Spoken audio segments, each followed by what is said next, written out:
Ta-da!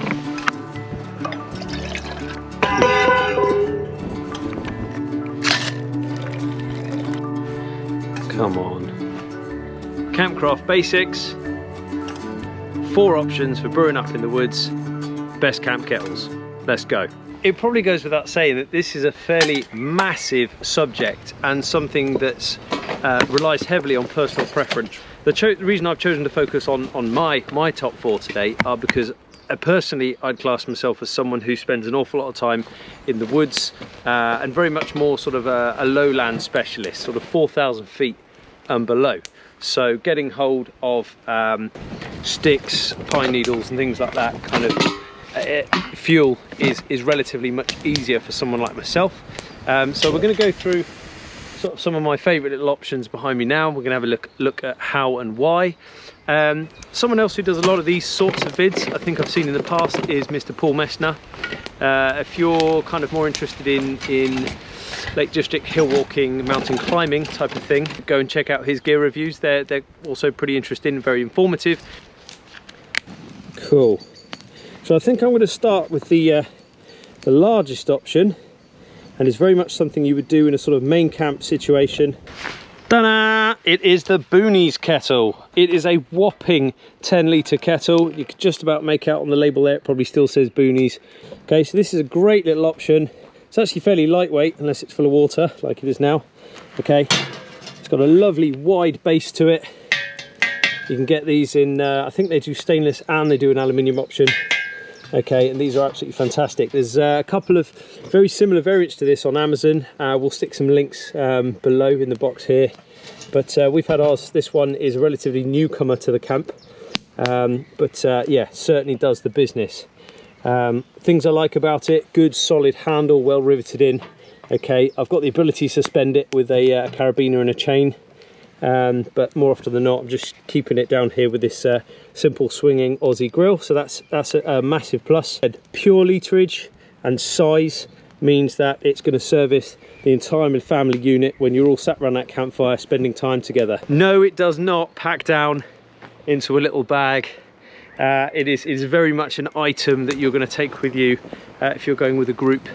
And you're working, maybe you're going to arrive by vehicle. So that's probably my favourite of the ones that are out there right now for a fixed campsite option. I'm now going to look at something that ironically also fits quite beautifully into one of these side pouches or rocket pooches. If you're Royal Marine, you could refer to them as those. I never know why it was called a pooch. Does anybody know? If anyone knows why it's called a pooch, then leave us a comment below, because I've always wondered. Dun, dun, dun, dun. The Kelly kettle. So the Kelly kettle, okay, has a well-known history and have been around for, Christ, probably almost a century. There's 2 companies currently doing a very similar design, shall we say. So we've got the Kelly kettle and another company called Gilly kettle, very, very similar. This one's quite an old one, and this was actually gifted to me from a good friend, so I'm forever thankful for that. And then all I did was go out and buy some aftermarket fins, okay, which are pretty straightforward. One just fits inside the other like so, and then you can slot that in the top. Now the way this very, very clever design works is inside here, if I undo this cork, the old school ones like this have cork, the newer ones have like a bright fluorescent orange sort of rubber that goes on there, but these are a really, really clever design. So the kettle itself is essentially a water jacket, okay, so you can see it's got double skin. It's a double skinned water jacket. Now if I just undo this bottom piece here, give it a whack, that's generally the way I do it as well. And actually I've probably, knowing me, because you can actually keep stuff inside. Okay, so what I've got in here is this is my Stanley nesting cup. Okay, so the Stanley nesting cup fits rather nicely inside, because the entire thing, if I put this pop this cork back in here, is in fact one big water jacket with a flue running through the middle. And the way this works, guys, and the reason I think this is a really, really good option is because you actually have the fire in this little bowl, so you're not going to leave a fire scar. You still get all the benefits of having had a fire, that kind of wood smoke ambiance in the woods. A couple of you maybe sat around one of these midway through your little micro expedition or trip. Obviously one of you has to carry it and lug it around. It's quite a large item, and as you saw, it's going to take up one whole pouch, but I think it's worth it. Okay, so that simply sits inside here. You can see the air intake where you're going to feed the sticks into, okay, to get this to start pulling. And once that flue gets nice and hot and it's pulling up and out the top here, you've got heat being created in the top, which is where these fancy fins come in place. You can sit a pot up on top of there fairly easily. This one, for argument's sake. Okay, and that will sit on there rather nicely, okay? So I'm cooking whilst making hot water, all in one, and that's 2 litres. What's not to like? Now, safety point 101. It has been noted, and it is well documented, if you shove this bung or this cork in too tightly, okay, you need to just literally lay that in there like that while it's brewing up, while it's boiling up, because these can actually and have been known to explode if you create a perfect seal in there, and there's no way for that steam to escape or go anywhere. But that said, that's not such a problem. The other thing to really watch for is there's a natural inclination to want to pick up the handle whilst it's still going red hot to move it. Okay, look where my knuckles are. Okay, you'll only do it once, you'll end up with singed fingers and it really hurts.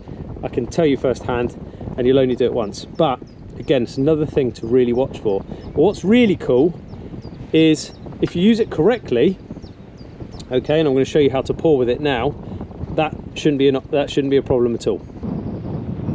Okay, so she started. And this will heat up really quickly. Can be a bit finicky to get that whole flue system to start pulling. So here's some top tips. The wind is coming in this way, so I don't want the hole fully on show there, because the wind is just going to thunder in to the point of almost putting it out. Okay, and then what I'm going to do is have it kind of half mast, half turned like that, so there is still some wind getting in through this gap, getting pushed around the bowl and starting to make it draw properly. And if it picks up to the point where it is right now, and you can see it's really quite windy down here, okay, all I'll do is just turn it around that little bit more. And fingers crossed that's going now, so we're going to leave that, see how long that takes to warm up. So with the Kelly kettle, I can pretty much forage about for all sorts of easy knickknacks. You know, twigs like this is the ideal sort of stuff to be poking into that little hole to make this thing run really well. But you see what I mean, you get that lovely, you're having a fire feeling, but of course we're not leaving any fire scar whatsoever. Okay, and if you are going to do some cooking at this point, you'd pop your fins on there and your pot on top. I'll take these off for now, so I don't need to be cooking anything, I'm just making hot water. Now this is completely exposed right now. Okay, and I've put this up on this stump to show you that even in the face of winds directly coming onto it, it's still working really well. If this were a gas cooker or something like that, I'd be having to think of a shroud and really protect it. That said, lighting this can be tricky, so if you can, use your body. So I'm now putting my body in the way to create a shield at the very least, and if not, you want to try and go into some sort of enclave, use your bag or whatever it is to get this thing started. Once it's started though, you're away. And again, it just uses small amounts of fuel. You can either pop in the top, okay, or put in through the side.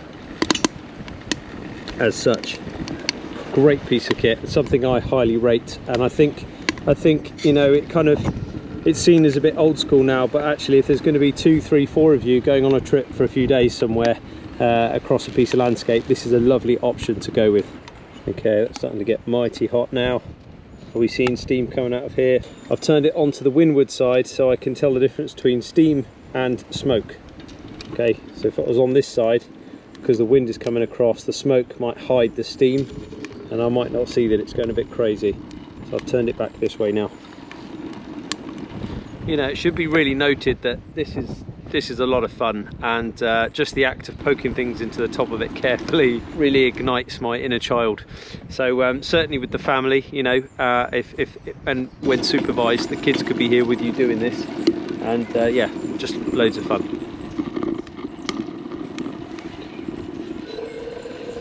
Okay, now I can see the difference between the smoke coming up here and the steam escaping from the kettle itself. So that's come up to the boil, I can hear that. So quick as I can, I'm going to hold this and lift it off the heat source. Okay, notice I didn't put the handle straight up in the air and burn my knuckles. Okay, and I can feel this thing vibrating where it's bubbling away inside. And then, as we spoke about before, I'm going to take the cork out.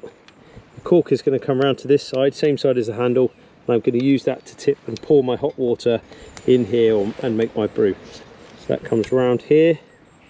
Okay, now I can lift this above. Obviously there's no heat source there, and by tugging on the cork I should, there we go, we've made oodles of lovely hot water, certainly enough for a good 3 or 4 people. Now you'll have seen these before, these cheap and cheerfuls from the pound shop. Mark 1 stirring stick.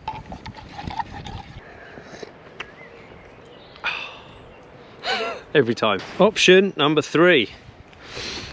This humble little super duper lightweight Chinese alloy kettle here. Always immaculate, never gets damaged. Oh dear, it's just flown off. Okay, and in the interest of keeping this thing super clean, I mean it weighs nothing. It packs down so small in your kit. Fold away handle, although that is rubberized, so again doesn't like fire. And this little handle that flicks up here, this little thing holds all of almost a litre, so more of a sort of one person portable option, the sort of thing that's kind of more of a kind of alpine teapot really. Now with this option, kind of lends itself a bit more towards the Trangia spirit burner. Okay, so these two really like each other. That's not to say that you couldn't in a pinch stick that straight on top of something like that, okay, on top of your Kelly kettle burner, but really it much prefers to be on one of these. Now these little spirit burners are really handy. I'm fully aware that I'm really exposed right now, so I'm gonna have to go find a little corner to try and set this up. But basically what you've got is this little brass kit here that comes apart. You screw off this top, and inside, okay, is where you pour in either your bioethanol spirit fuel, great big bottle like this, which is relatively, actually, well, fairly expensive, I think, for that amount there. I mean, you're looking at a good sort of 10-11 quid. Or in a pandemic COVID world we live in, you can roll with the gel. Now, just simple hand gel, again, a pound shop item, costs next to nothing, will also run one of these pretty well. So all you're going to do is go and stick a load of gel in the bottom there, okay, and it's going to suck that up. And then a handy little bottle like this as well is a good little size to go with a little kit like this. What is this? This is an 80ml bottle, so that's pretty handy. I do apologise if there's a lot of wind noise on here. I am starting to get smashed to bits by the wind. And then you've got this lovely little simmer lid here, which you can actually move about. So you can take that, open that up or close that down. It makes this a little bit more adjustable when it comes to cooking, you know, as to how much heat you're going to let out, as opposed to something like the Kelly kettle, which is kind of the massive heat coming through this tiny nozzle there. Is just a case of putting the pan on and off if you want to try and be delicate with it. And the Mark 1 campfire, well, I mean, the options are endless. Now you can even go and buy an aftermarket set of fins, okay, that sits on here for about 6 quid off Amazon, or something that I've had for a very long time that I always use in conjunction is part of the original Crusader set, if anyone can remember these. Okay, this is a lovely little, this is the painted shrouded option, but of course that bit there is where the spirit burner sits, smack in the middle and absolutely perfectly. Okay, you now have that wind occlusion around the outside, and it's got a little air intake at the back here, and then you've got this handle to move things around. Now, in addition to that, the other good thing about this little thing is you can take these little pliers off here, okay, and you can use those to hook into the lid, okay, and you can actually lift this off when it's going loco and it's red hot. That's really hard to tell when it's actually lit. Okay, that is in fact lit. you just can't see the flame. It's quite a deceptive piece of kit. So that gel is burning off now. Brilliant. Okay, we'll pop that on top of there. So that sits quite nicely. There's actually a couple of little air gaps just under here. That's already heating up quite nicely. Now this is a really deceptive way of cooking, guys, because you can't really hear, you know, the thunder of gas or the crackle of a fire. So you kind of have to keep an eye on what's going on. Watch that spout to see if we start making steam. Just check that's still going. That is going great guns. And from memory, I think you can pick up those Triangia cooking sets. They're really not that much. We'll put links to these below. Very, very popular, used by an awful lot of mountaineers, people who like hiking up in the highlands, simply for its ability to pack. It's, you know, such a small item. Obviously you're going to have to carry the fuel with you. I always struggle with this, with the idea of having to carry the fuel with me, knowing that I've got to carry an empty container back. Obviously you don't want to be, you know, ditching your stuff all over the hillside, but it's no difference to carrying a gas canister and having to take an empty gas canister back with you, I suppose.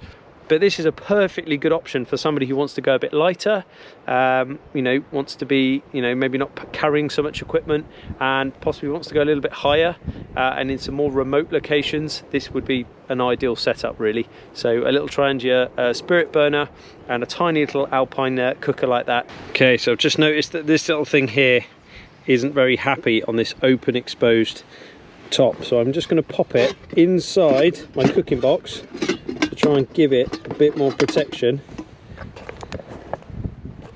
from the wind, because it's not happy. But yeah, so you can buy these like little or Triangia even do the Triangia triangle, which can go around the outside, which is pretty cool. But these little kettles are, like I said, you need to find a way to protect these. Right, let's just see how that is getting on. Is it getting on? I don't know if you can see that, but there's still a blue flame there. Not the fastest method in the world, but and also deadly silent, which I'm not sure I like. But there we go. That's probably why this lot normally sits in this box. But it serves a purpose. It has a role, and when you want to go super lightweight, it's great. Come on. I'm not going to lie, guys, I'm having some grief with the Triangia today. Make a video about top 4 ways, and this method is just not playing ball. I'm just wondering now whether how old the fuel is I've been using. But I've gone for another top tip, which is if you do have any troubles with your Triangia and you haven't got the clearance, or for whatever reason the wind's not playing ball, and a host of many other little tweaks you might need to make. One thing you can do is grab a couple of tent pegs, and you can literally just lay them across, just to give you a little bit more breathing room, and lay that on top of that. Oh, she slipped off. So just about everything that could go wrong with this one particular method has gone wrong today, and it's probably just reminded me why most of the time it just sits on the shelf, and it's my kind of last go-to. But it's still a good, viable go-to, and if you take the time to hone yourself and hone your equipment, this could easily be a very fun option to take with you. Yeah, Triangia is good gear. I'm not knocking Triangia in any way. It's my general buffoonery today, which is causing this not to happen as quickly as any of the other methods I've shown you. It is always going to be a bit slower than the others, but shouldn't be this slow. So we will get this to go. We will persevere. Remember, never, never give up.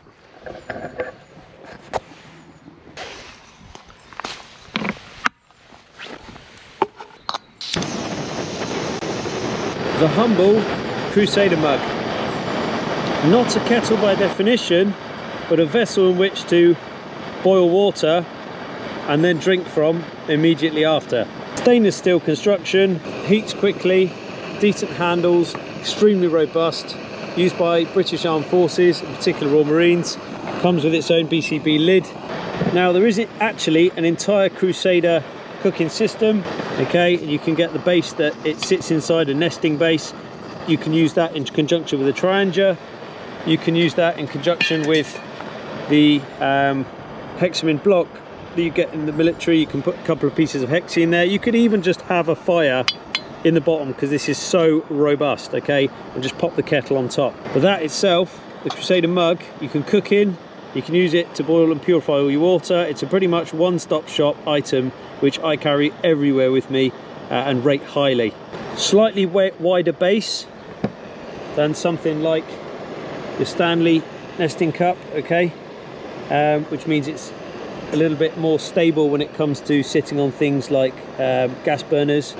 Do have to watch that you're not going to weld your lip when you come to drink from this thing from the edge here. That's one thing to watch. And some people like to put a piece of tape over the corner. It's not the most hygienic thing in the world because we're lazy, we're humans. We have a tendency to leave that tape there on our favourite mug, and then it starts to build up bacteria. The glue goes all manky underneath when you heat the cup, and it ends up being a bit of a stodgy mess on the rim of the mug. Come on. Just stood here watching the little spout praying. It's got to be getting warm now. Yeah, yes, it's working. Okay, brilliant. We finally got there, guys. This was the slowest method by a country mile, and what it needed was the bars on the handle to get folded over and an additional sneaky tent peg to create the clearance.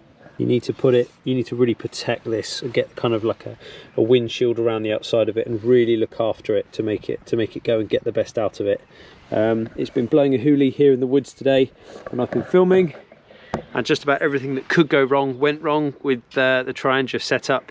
But we are finally getting somewhere, and we have good quality hot water from hand gel inside that little setup. And the kettle, to be fair to the kettle, which is what the video is actually all about, the kettle's brilliant, and it, you know, that heat transfer happens very quickly with that super lightweight Chinese alloy. So 0.8 of a litre of water gets heated very, very quickly. The kettle itself is great. Just to see how it pours, I'm going to show you now, guys. So pop the kettle off, and you can have a look at it pouring into the Crusader there. Okay, and it's got enough of a spout that it actually pours relatively sensibly. Some of these Alpine kettles, and some of you know what I'm talking about, these little spouts here are so small and so diddy. It's basically a cooking pot with a lip.